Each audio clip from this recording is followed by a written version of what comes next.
প্রিয় সমীকরণ, আজকে আমি একটি প্রেমের বিচ্ছেদে বা প্রেমাঙ্গনে আমি একটি কবিতা আবৃত্তি করবো, যেটা বর্তমানে প্রত্যেকটা ইয়ং জেনারেশনের সাথে মিলব। এটা হলো এমন একটি যেটা রিসেন্টলি চলছে, যেটা আমি বলতে চাচ্ছি এখন আমার ফ্রেন্ড সার্কেলদের মাঝে উপস্থিত হয়েছে, তাদেরকে একটু আনন্দ দেওয়ার জন্য, আপনারা আনন্দ ভোগ করার জন্য আমি এটা বলতে চাচ্ছি। প্রিয় সমীকরণ, পত্রের শুরুতে আমি জানাই কেওয়াইসটি মুরগি মার্কাকে প্রেমের শুভেচ্ছা। আশা করি দিন দুনিয়ার মালিক হইয়া আমারে ভুইলা ভালো আছি। বড় সমাচার, সত্যি আমি তোমাকে এসএমসি সালের মতো ভালোবাসি। আমার ভালোবাসা ইউরিকুলার মতো ঠান্ডা এবং লাল বা ঘাস মার্কা নারিকেল তেলের মতো বিশুদ্ধ।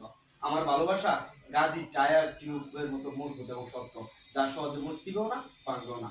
আমার ভালোবাসা আলমের 50 সময় মনে করে ফেলে দেও না, তাহলে কিন্তু আমি ফিনিশ তালা মুখের ওষুধ খেয়ে মারা যাবো, যা তুমি হুইল পাউডার দিয়ে জীব পরিষ্কার করতে পারবে না। আমার ভালোবাসাকে কানিম প্লাস্টিক চেয়ার মনে করে তুমি তোমার মনের ড্রয়িং রুমে সাজিয়ে রেখো, আমি যেন সদরে বসতে পারি। এই যে তোমার ভালোবাসা।